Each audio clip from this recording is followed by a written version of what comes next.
You're still seeing Matthew 24:3, right? Yes. All right, let's get started. Today we will be doing Daniel chapter 2. But before we get into Daniel chapter 2, I would like to address something that is happening right now in the world.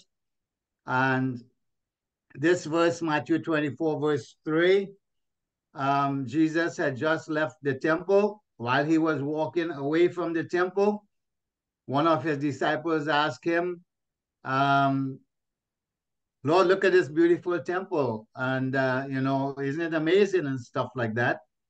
And Jesus said, yeah, look at the temple. There'll come a time when not one of these stones will remain on each other. So they walked away from the temple and they were going up to the Mount of Olives. And all what Jesus did was tickle their curiosity a little bit so that they will ask questions. And the disciples said, tell us, when shall these things be? That's one question. And what shall be the sign of thy coming and of the end of the world? That's three questions. So Jesus went on to tell them that he shall hear of wars and rumors of wars. See that he be not troubled. For all these things must come to pass, but the end is not yet. So the verse before that was beware of false prophets, beware of false teachers. He said, people will come in my name and say, here is Christ, there is Christ, and stuff like that. But the reason why I'm stressing on Matthew 24:6 is he shall hear of wars and rumors of wars. And this is what is happening today. There are 12 African countries right now engaged in conflict. And there's Russia and Ukraine. There's Israel and Gaza, Israel and Lebanon, Israel and Syria, Israel and Iran, Israel and Yemen, and China and Taiwan, India and Pakistan. And some is rumors of wars, and some is wars that has actually taken place.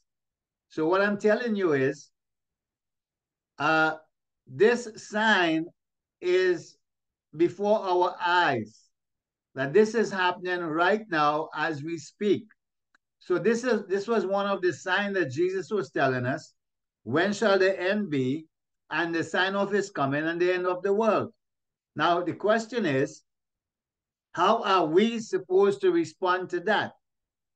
Jesus said, see that ye be not troubled, for all these things must come to pass, but the end is not yet. Because you will hear people saying, no, the world is ending, the world is ending. No, the end is not yet, according to Jesus. So you have to rearrange your mindset to the word of God. He said in Matthew 24:7 that nation shall rise against nation and kingdom against kingdom, and there shall be famine and pestilence and earthquake.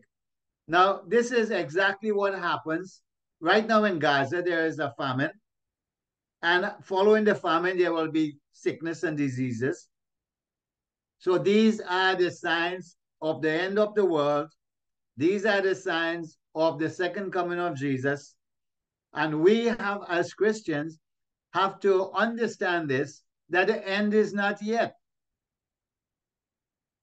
And recently we had an earthquake in New York, and I saw panic on people's face where I work.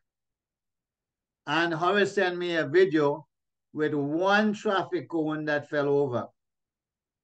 So you ask yourself, how would these people face the tribulation that is to come? But our attitude as Christians have to be, all these things are the beginning of sorrows. So I just wanted you to see this and reset your mind to the word of God. Now let's go on. After I teach a lesson, I will go back over the lesson and see if there's anything that I skipped or anything that I think you need to have more information on.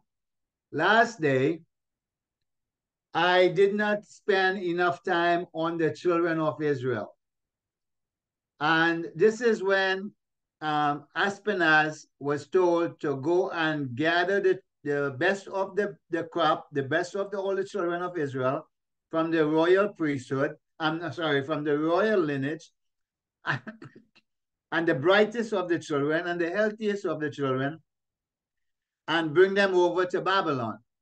Now, the term children of Israel was used for the Israelites from the book of Exodus when they were in bondage. So the children of Israel was in bondage. The children of Israel left Egypt and they were in the wilderness. The children of Israel crossed the Red Sea. The children of Israel murmured against Moses. So every time something happened, the Bible said the children of Israel.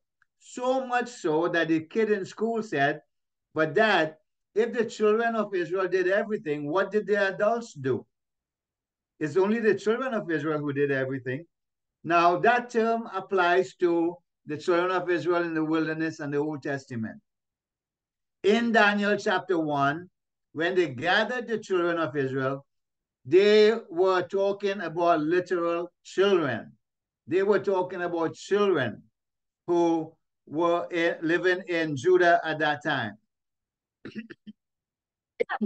And in verse 6, chapter 1, and among these were the children of Judah, and then he named Daniel, Hananiah, Mishael, and Zechariah. So we are talking about children of Israel. And now you got to understand that Judah was a child of Israel, and Israel was Jacob. Jacob's name was changed to Israel, and Judah was one of his children. So when they use the term children of Israel or children of Judah, they are talking about the children of Judah. I wanted to clear that up. Now, the second thing I want you to know about that is children are considered adults in the Jewish culture at the age of 12 and 1 day for girls. When a girl reaches the age of 12 years old and below, she is considered a child. When she is 12 years and 1 year old, 1 day, she is considered a woman or an adult. And then they would have a party for her, and that party will call a bat mitzvah for girls. And for boys, 13 years old and under is considered a child. And 13 years and 1 day up is considered a man. And they will have a bar mitzvah for the boy. I tell you that to tell you this. When they carried away the children of Israel, they were about 11, 12, close to 13 years old, and they were considered children. And the reason why I'm telling you this is you will hear a number of people giving you different age for Daniel, Shadrach, Meshach, and Abednego. Some people say early 20s, some people say 17, some people say 16. But this is the Jewish culture. 12 years old and 1 day, you're an adult for girls. 13 years old and 1 day, you're an adult for boys. So these kids were between 12, 13 years old when they went into exile. So let's go on. Now, this chapter is a very long chapter. I don't know if we can even finish this tonight, but I give you an outline to this chapter. Daniel chapter 2, verse 1 through 13 is the dialogue between King Nebuchadnezzar and the magicians and astrologers and sorcerers and Chaldeans.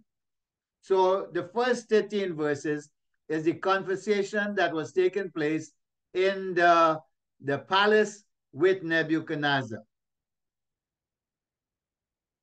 And in the second year of the reign of Nebuchadnezzar, Nebuchadnezzar dreamt dreams wherewith his spirit was troubled and his sleep broke from him.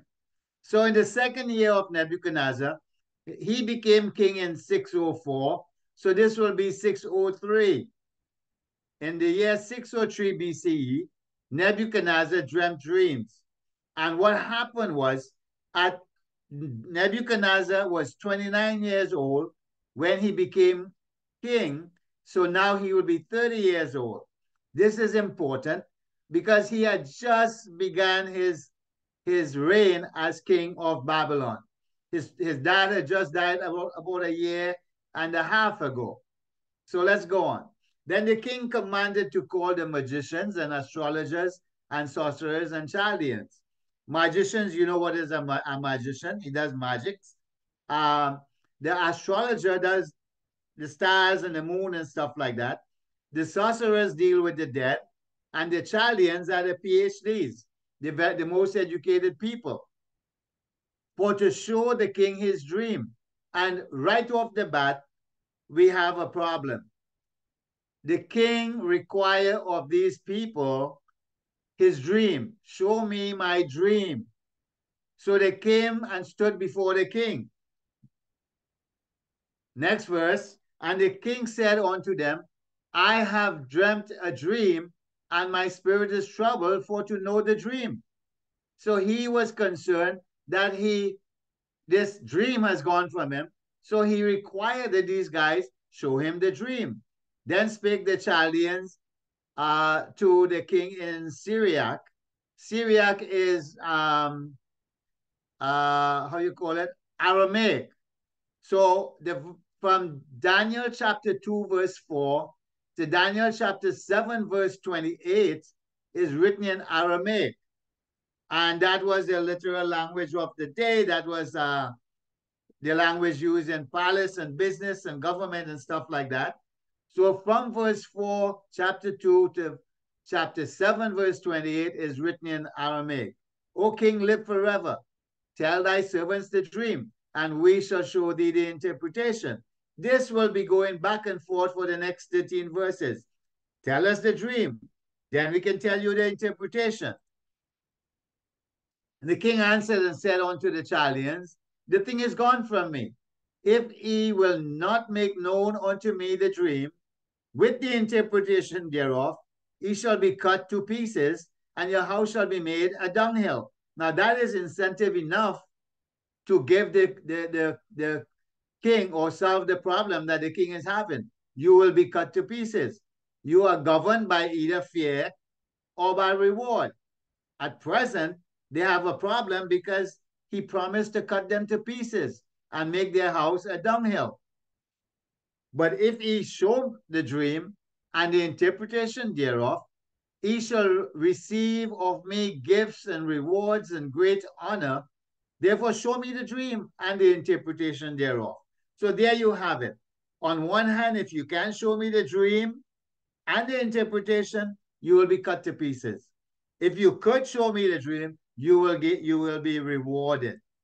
So that's incentive enough. They answered again and said to the and said, let the king tell his servants the dream, and we will show the interpretation thereof. And the king answered and said, I know of certainty that he would gain time. And this is important. Pay attention to this. He said, I know of a certainty that you will gain time. They are requesting to know the dream so that they can have more time with the interpretation. That is important. Because you see, the thing is gone from me. But if he will not make known unto me the dream, there is but one decree for you. For ye have prepared lying and corrupt words to speak before me, and till the time, again, the time be changed. So they are requesting time. He is saying you're stolen for time. Therefore, tell me the dream, and I will know that you can show me the interpretation thereof. Now, this is impossible. There is nobody who could tell you what you dreamt last night. There is nobody who could tell you what you dreamed 2 weeks ago. You might forget what you dreamed 2 weeks ago. But if you will not make known unto me the dream, there is but one decree for you. For ye have prepared lying and corrupt words to speak before me, till the time is changed. Therefore, tell me the dream, and I will know you can show me the interpretation thereof. And the Chaldeans answered before the king and said, there is not a man upon the earth that can show the king's matter. This is important. There is not a man upon the earth that can show the king's matter. They are declaring nobody can help you with this problem. Therefore, there is no king, lord, nor ruler that should ask such a thing of any magician, astrologer, or Chaldean. So they made it clear no human being could tell you what you dream. That is important. It is a rare thing that the king requireth, and there is none other than that can show it before the king, except the gods whose dwelling is not with flesh. Now, because I capitalized the whole verse, gods is looking like capital G-O-D, but really it's common G-O-D. And they are talking about Aku, they are talking about Nebo, they are talking about Asteris, they are talking about Baalism. Uh, these are the gods they are talking about. They say there is none that can show it before the king except the gods whose dwelling is not with flesh. They are talking about their Babylonian gods. For this cause, the king was angry and very furious and commanded that to destroy all the wise men of Babylon. And the decree went forth that the wise men should be slain. And they sought Daniel and his fellows to be slain. Now, Daniel entered his training in the year 605. Daniel is about finished. He's not yet finished with his course. And they counted him as part of the Chaldeans to be slain also. This verse tells us that Daniel and his fellows were not there on that day. They were not there. Maybe they were home. Maybe they were studying. Maybe they were in school. But they were not there. Now, in Daniel chapter 2, verse 14 through 16, Daniel requested some more time in order to solve the king's problem. So from verse 14 through 16 is when Daniel requested time. Then Daniel answered with counsel and wisdom to Arioch, the captain of the king's guard, who has gone forth to slay the wise men. Now, this is amazing. Arioch was the king's guard, who went forth to slay the wise men of Babylon. Daniel and his friends supposed to be slain also. I would assume that there is a delay in the slaying of the wise men and the Chaldeans because Daniel is there. They could have slayed him right there, and they didn't. So Arioch was hesitant to kill the wise men, and you will see why I say that in a few. He answered and said to Arioch, the king's captain, by what degree, why is the decree so hasty from the king? Then Arioch made the thing known to Daniel. So Daniel wasn't there. That's why he didn't know what was taking place. Then Daniel went in and desired of the king that he would give him time and that he would show the king the interpretation. Now, this is the same thing the wise men was asking. They were asking for time. Daniel went in and asked for time. The king gave Daniel more time, and Daniel promised him, I will show you the interpretation. From this point on, Daniel was sure that he could show the interpretation of this dream. He was confident that he could show the king his interpretation. Now, verses 17 through 21 to 23, Daniel called a prayer meeting, got the answer, and gave thanks to God. So Daniel went home, went to his house, and made the thing known to Hananiah, Mishael, and Azariah, his companions. Now, it is important to notice this. Daniel is at home. He is talking to his friends, and he called them by their Jewish name, Hananiah, Mishael, and Azariah. When they are together by themselves, they use their original Jewish names. When they are with the king, they use the names that the king gave to them. And Daniel explained to these three guys what was taking place, and verse 18, that they would desire mercies of the God of heaven concerning the secret, that Daniel and his fellows should not perish with the rest of the wise men of Babylon. So if you pay attention to what is going on here, Daniel and his friend desire mercy from the God of heaven because they didn't want to die with the rest of the wise men. So this was a kind of selfish prayer. All right, look at it again. That they would desire mercies of the God of heaven concerning this secret, that Daniel and his fellows should not perish with the rest of the wise men. In other words, I really don't care if those guys get killed. Well, we don't want to get killed.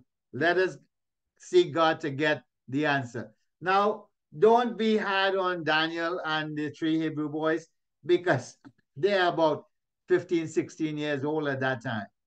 Let's go on. Then was the secret revealed unto Daniel in a night vision. So all this would mean is that at night, Daniel got a vision of what the dream that Nebuchadnezzar had. Then Daniel blessed the God of heaven. Now, Daniel did not jump around the apartment and say, I got it, I got it. Daniel did not jump on the bed and say, I got it, I got it. Immediately, the first thing Daniel did, then Daniel blessed the God of heaven. And Daniel answered and said, Blessed be the name of God forever and ever, for wisdom and might are his. So immediately, upon getting the answer from God, Daniel turned all of his attention and all of his blessing, and he blessed the God of heaven. He blessed the name of God forever and ever. He bestowed the wisdom and might, which is omniscience to God, omnipotence to God, and he is giving God his attributes. And in Daniel chapter 1, verse 17, you will see that as for these four children, God gave them knowledge and skills in learning, in all learning and wisdom, and Daniel had understanding in all vision and dreams. So this is what happened in Daniel chapter 1.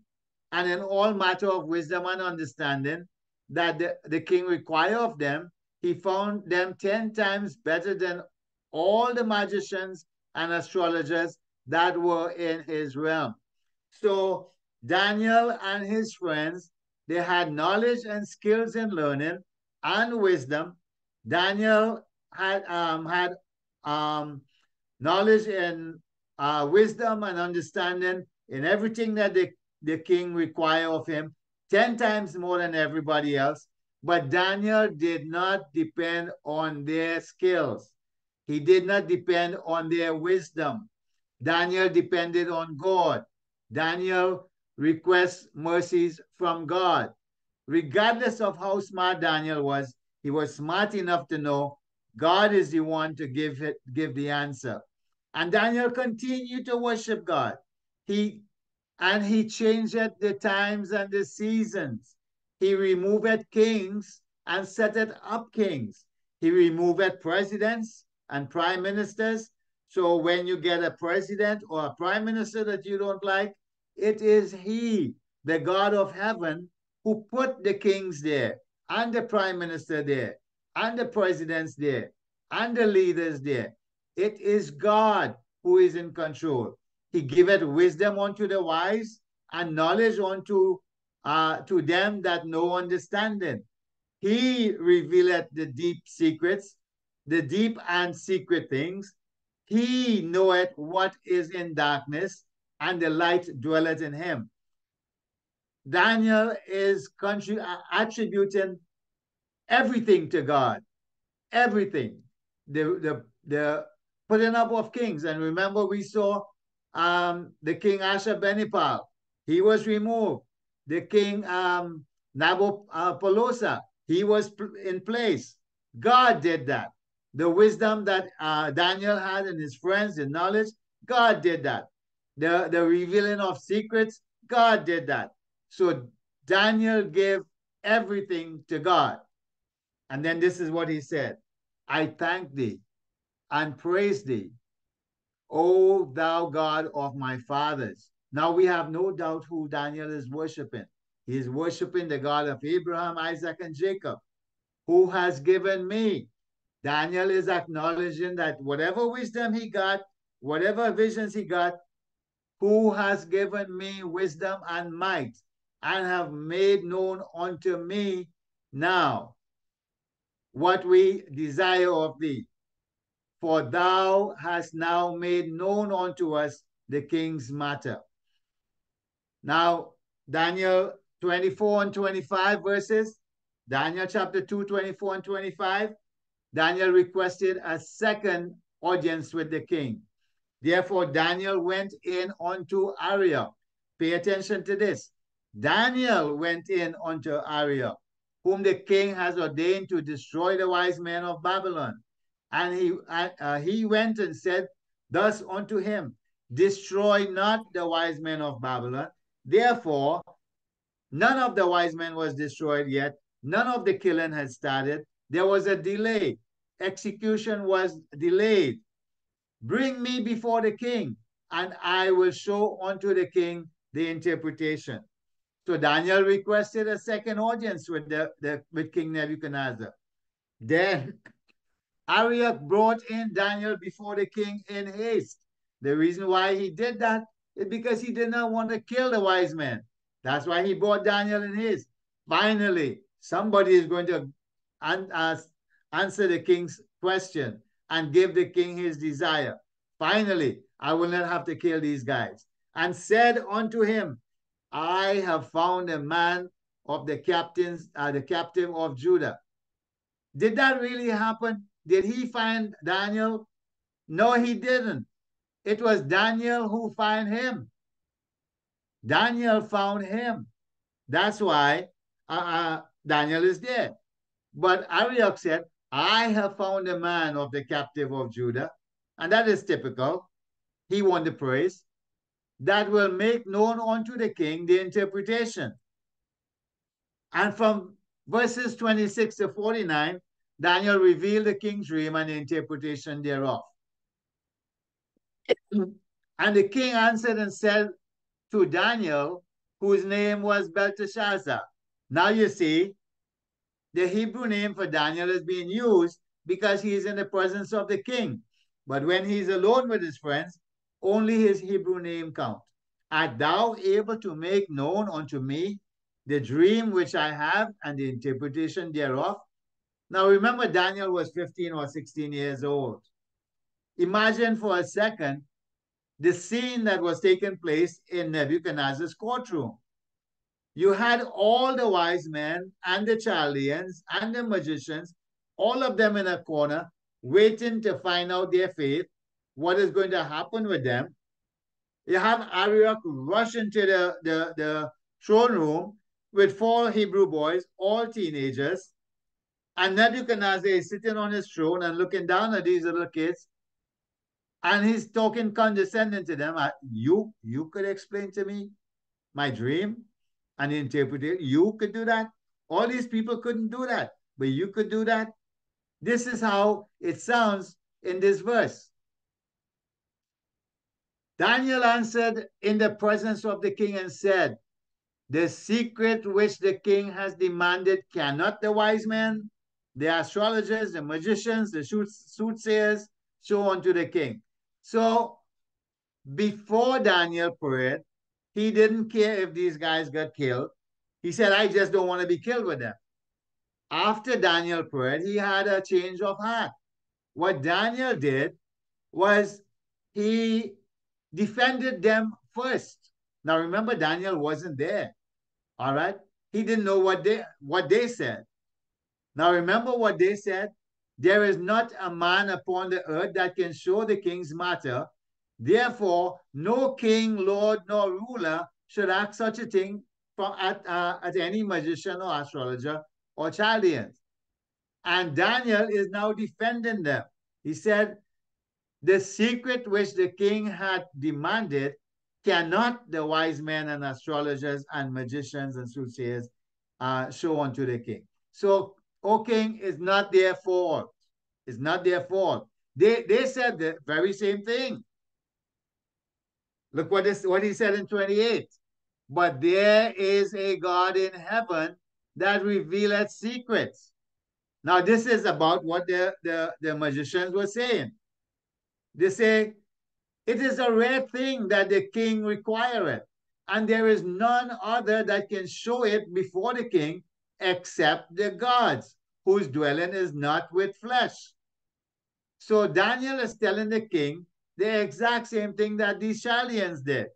He said there is a God, but they were talking about the Babylonian king.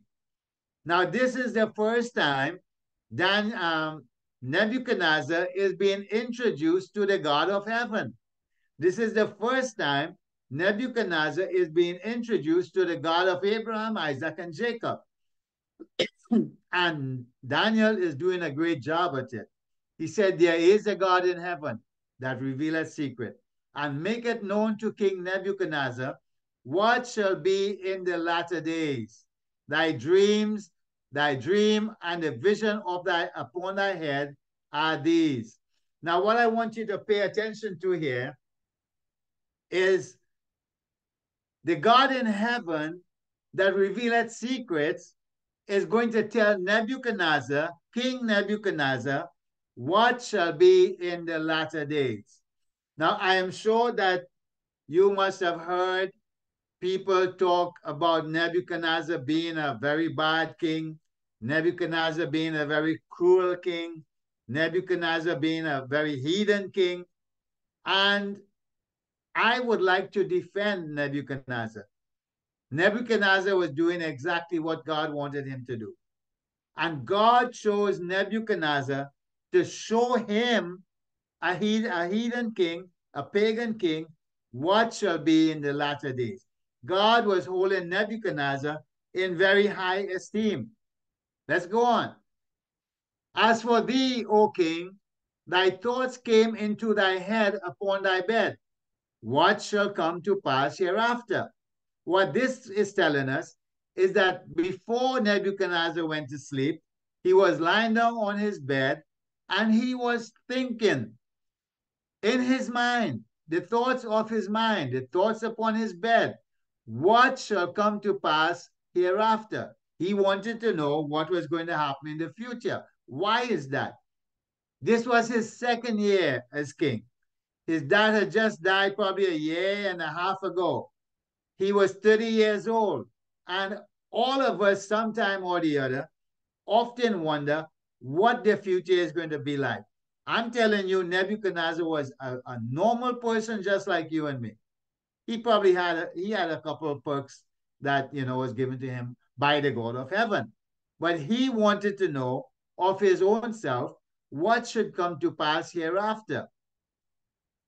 And he fall asleep while thinking about that. And he that revealeth secret maketh known to thee what shall come to pass. So because he was wondering what is the future going to be like, what is going to come to pass, in his sleep, God decided to reveal to him what shall come to pass. Pay attention, it is the God of heaven who is giving Nebuchadnezzar this dream.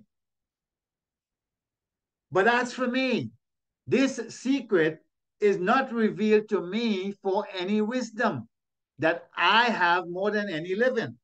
So, first of all, he said, "O king, all those guys in the corner there, none of them could answer your question. As for me, I have nothing more than any of them, more than any of them. I have nothing more than any of them. I am just a regular guy, but there is a God in heaven. But for their sake, that shall make known the interpretation to the king, and that thou mightest know the thoughts of thy heart." So he's going to reveal that. Thou, O king, sawest, and behold, a great image. Now, this vision or this dream that Nebuchadnezzar had will set the stage for the rest of the book of Daniel and part of the book of Revelation. So this is very important. Now, this was given to a heathen king. Thou, O king, sawest, and behold, a great image. This image, whose brightness was excellent, stood before thee, and the form thereof was terrifying. Just not just terrible, it was terrifying. This image head was of fine gold, the breast and the arms of silver, and the belly and the thighs of brass, his legs of iron, and feet part of iron and part of clay. So this in verse 32 is what what Nebuchadnezzar saw. A huge image that was terrifying. The head of the image was gold. The breast and the arms were silver. The belly and the thighs were brass. And the legs was of iron. And his feet was of iron and clay. This set the stage for the rest of the book of Daniel. So this is what Nebuchadnezzar saw. A great terrifying image, and the head of gold, the chest and the arms of silver, the belly and the thighs of brass, and the iron and clay, the legs were and the feet were iron and clay. Let this burn in your mind, and this is what we will be studying in later chapters. But this was the vision that Nebuchadnezzar saw. Then things start happening in the vision. Thou sawest till a stone was cut out without hands, and smote the image upon his feet, that were of iron and part clay, and broke them to pieces. Now, a stone compared to a great image. It was a great image. It was a big image. It was made of strong metals. It was brass and silver and iron. A little stone cut out without hands hit the feet and broke it in pieces. Now, this is what the Bible says. Behold, I lay in Zion for a foundation, a stone, a tried stone, a precious cornerstone, a sure foundation. That's Isaiah talking about a stone in Zion. The Zion is referred to the mountain of Zion. And a stone that was cut out without hands was from the mountain of Zion. Now look at Matthew 21, verse 44. And whosoever shall fall on this stone shall be broken. But on whomsoever it shall fall, it shall grind him to powder. Again, a stone. This is the stone which was set at naught of you builders, which has become the head of the cornerstone, now of the corner. Now this is what Daniel saw. I'm sorry, Nebuchadnezzar saw. The image was struck by the foot with a stone that was cut out without hands, and the image fell and was broken to pieces. Now look at this verse. Then was the iron and clay and brass and silver and gold broken to pieces together, and became like the chaff of the summer threshing floor, and the wind carried them away. So they did not just break, they became dust, and they were blown away in the wind, that no place was found for them, and the stone that hit the image, that smote the image, became a great mountain and filled the whole earth. So here you have the whole pattern of what was taking place. Nebuchadnezzar saw a great image. Then he saw a stone coming down the road, a little stone cut out without hands. It smote the image. The image fell, broken to pieces. The pieces turned to dust. it was blown away in the dust. And the stone that was sitting there started to grow, and it became a great mountain, and it filled the whole earth. This is the dream. Now, could you imagine how Nebuchadnezzar was feeling while Daniel was saying this? This is the dream. And this is Daniel, Shadrach, Meshach, and Abednego. We will tell you the interpretation thereof before the king. Thou, O king, art the King of kings.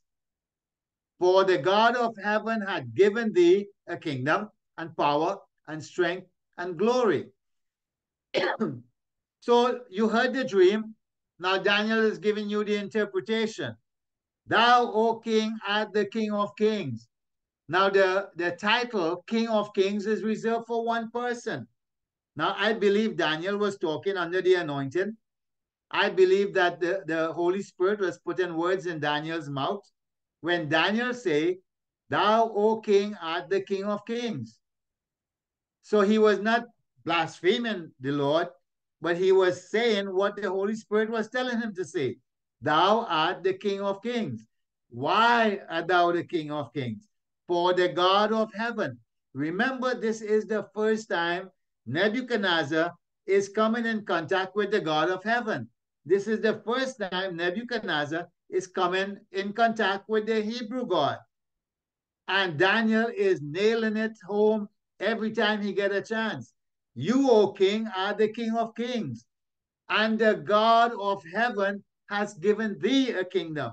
In other words, you may think you build this kingdom, but the God of heaven is the one who gave you this kingdom.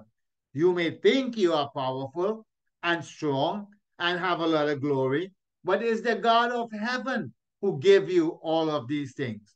Now, let me show you the real King of Kings. Revelation chapter 19, verse 11 through 16. And I saw heaven open, and behold, a white horse, and he that sat upon him was called Faithful and True. And in righteousness he that judge and make war. His eyes were as a flame of fire, and on his head were many crowns, and he had a name written that no man knew but he himself. And he was clothed in vesture dipped in blood, and his name was called the Word of God. And he had on his vesture and on his thigh a name written, King of Kings and Lord of Lords. This is the King of Kings and Lord of Lords that came from heaven. John said, I saw heaven open, a white horse coming down to earth. And that guy who's riding the white horse, he is the King of Kings. Nebuchadnezzar was given that title on earth. Jesus is coming with that title from heaven. And in Revelation chapter 17, verse 14, and they shall make war with the Lamb, and the Lamb shall overcome them, for he is Lord of lords and King of kings. This is the true King of kings and Lord of lords. And they that are with him are called and chosen and faithful. This is us. Let's go on. And now, I got to tell you this. When Daniel was telling Nebuchadnezzar that he is the King of Kings, Daniel was about 15 or 16 years old. This was the second year of the reign of Nebuchadnezzar. Now look at this. This is Daniel chapter 5, verses 18 and 19. Thou, O thou king, the most high God gave Nebuchadnezzar, thy father, a kingdom and majesty and glory and honor. And for the majesty that he, God, gave him, all people, nations, and languages trembled and feared before him. Whom he would, he slew. Whom he would, he kept alive. And whom he would set up, whom he would, he set up. And whom he would, he put down. This here is describing the rule of Nebuchadnezzar 66 years later. Remember, Daniel was 15 or 16 years old when he said Nebuchadnezzar was the King of Kings. 66 or 67 years later, he still stuck with that story. He said, the Most High gave Nebuchadnezzar thy father a kingdom 66 years ago, and majesty and glory. Now, the verse 19 is telling you that Nebuchadnezzar was an absolute monarch. He was an absolute dictator. He was the strongest form of government. He was the head of gold. For the majesty that God gave him, all nations and tongue and language trembled before him. Nebuchadnezzar had the right to kill you if he don't like you, or if he don't want to set you up, he pull you down. That was Nebuchadnezzar. What I'm telling you here is Daniel did not change his story for 66 years. Daniel stuck with that story. So it was the divine words of God when Daniel said, thou art the King of Kings. Let's go on. Next verse. And wheresoever the children of men dwell, the beasts of the field and the fowls of heaven had he given, that is the God of heaven, given into thy hands. And, sorry, and had made thee ruler over all. Thou art the head of gold. Now, Nebuchadnezzar had the authority also over animals. And I see my time almost run out, so let me give you this story. Nebuchadnezzar, he got married when he was around 21 years old. I have listened to secular historians, biblical historians, preachers, teachers, and nobody ever said Nebuchadnezzar had more than one wife. I believe that he had one wife. I'm not saying that he didn't have concubines. I don't know. Nobody mentioned that. Nebuchadnezzar loved his wife. Nebuchadnezzar, when he brought his wife home, she became homesick. Amites, she became homesick because where she came from in the land of Media, there were a lot of mountains and forests and wild animals and stuff. She missed those things. Nebuchadnezzar built the hanging gardens of Babylon. And in that garden, it was like a mountain. So she will no longer be homesick. He did all of that for his wife. And in that mountain, Nebuchadnezzar had wild animals, and he could communicate with those wild animals. That is the kind of power God gave to Nebuchadnezzar. Now, I heard bad things about Nebuchadnezzar, that he was a midget. Some say he was a giant. Some say he was a Nephilim. Nebuchadnezzar was a man. I don't know, but God gave the beasts of the fields, the fowls of the air, everything into the hands of Nebuchadnezzar. He said, thou art the head of gold. Now, let me continue for a minute. And now I have given all these lands into the hands of Nebuchadnezzar. Jeremiah is talking, the king of Babylon, my servant. Here Nebuchadnezzar is called the servant of God. And the beasts of the field have I gave him also to serve him. And he's not talking about the ox and the bull and stuff like that. He's talking about all animals. Jeremiah in 28:14. They may serve Nebuchadnezzar, the king of Babylon, and they shall serve him. And I have given him the beasts of the field also. So these are verses that tells us that Nebuchadnezzar had authority over man and beast. And after thee shall arise another kingdom inferior to thee, and another third kingdom of brass, which shall bear rule over the earth. So there are different metals. The head of gold was Nebuchadnezzar. The breast and the arms was another kingdom that was inferior to Nebuchadnezzar. The belly and the thighs was of brass. That was inferior to King Nebuchadnezzar. Although some of them might be stronger, like the leg of iron, and the feet of iron and clay. The leg of iron might be stronger, a stronger metal, but Nebuchadnezzar was still superior to all of them.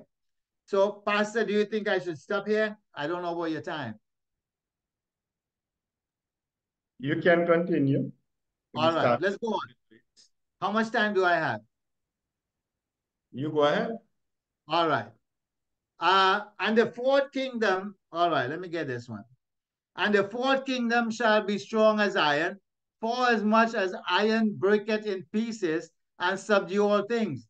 And as iron that breaketh all things, shall shall it break in pieces and bruise. So he's talking about the fourth kingdom. And whereas thou sawest the feet of clay, of the feet of, and toes, part of potter's clay and part of iron, the kingdom shall be divided, and there shall be in it of the strength of iron, for as much as thou sawest the iron mixed with clay. So the foot of the image was of iron and clay. We have seen that. Let's go on. And as the toes of the feet were part iron and part of clay, so shall the kingdom be partly strong and partly broken. Again, he's talking about the feet of iron and clay. And whereas thou sawest iron mixed with miry clay, they shall mingle themselves with the seed of men, but they shall not cleave one to another, even as iron is not mixed with clay.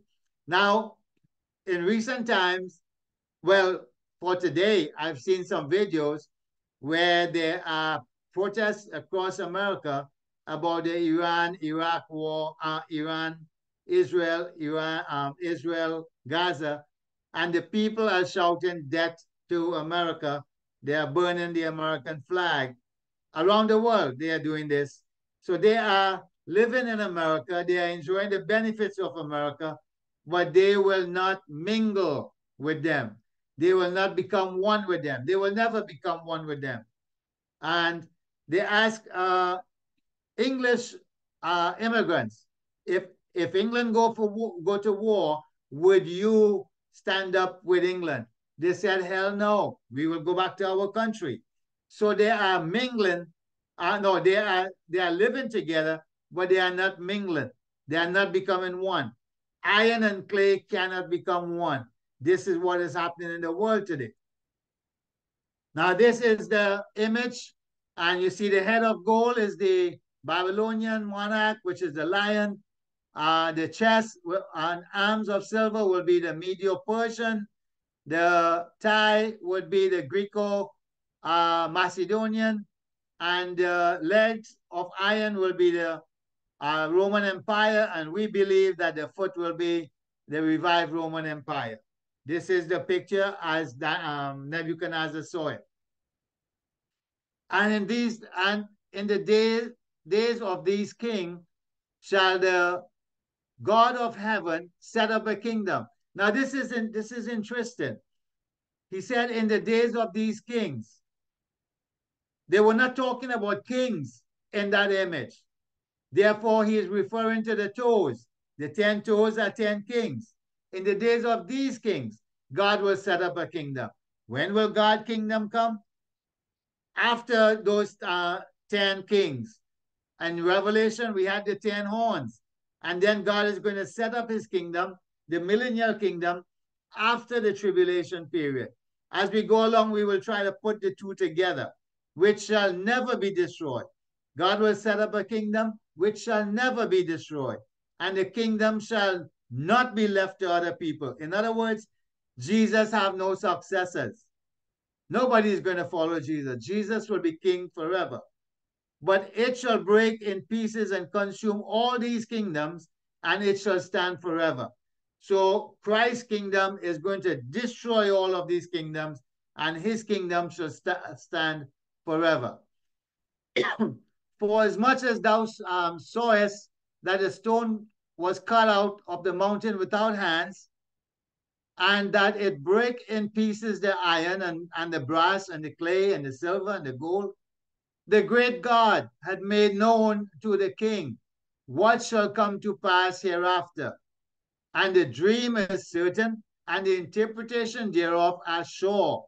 So the stone that was made without hands destroy the head of gold, the silver, the brass, and he destroyed everything.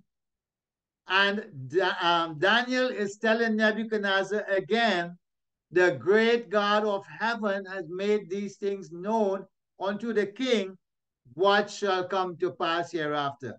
Every time Daniel get a chance to to plug the great God of heaven, the God of heaven, he is letting Nebuchadnezzar know there is a great God that rules and controls everything. I'm almost there.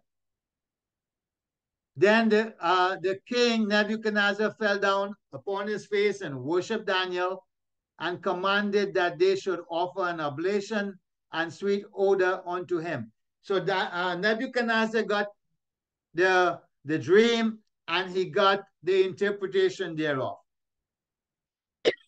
This what Nebuchadnezzar did was normal in that day.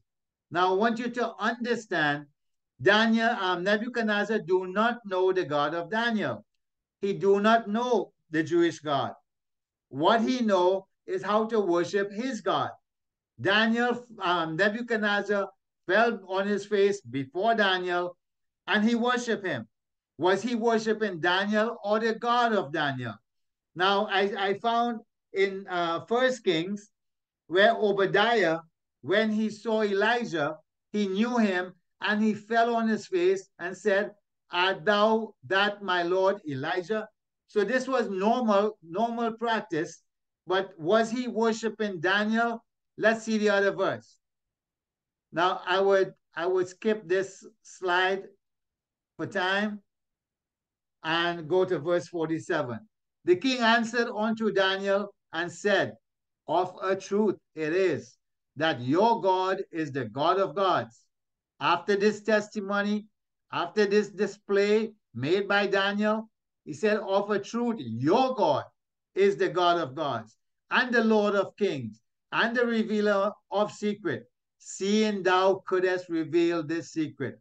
So Daniel had an opportunity to share with Nebuchadnezzar early in his reign about the God of Israel. Now remember, Nebuchadnezzar, he is a servant of God. He was given all this power and authority. Now God is slowly revealing himself to Nebuchadnezzar. God started very early in Nebuchadnezzar's reign. Nebuchadnezzar acknowledged that your God is the God of gods, is the Lord of kings, and the revealer of secrets. Then the king made Daniel a great man and gave him many great gifts and made him ruler over the whole province of Babylon. He was only 15 or 16 years old and the chief of the governors over all the wise men of Babylon. So this at the very beginning. Now you remember there was another guy who this happened to. His name was Joseph, and he was in Egypt. This is what happened to him. He was elevated to the highest position in the land. Now, verse 49, which is our last verse, then Daniel requested of the king that he should set Shadrach, Meshach, and Abednego over the affairs of the province of Babylon, but Daniel sat in the gate of the king.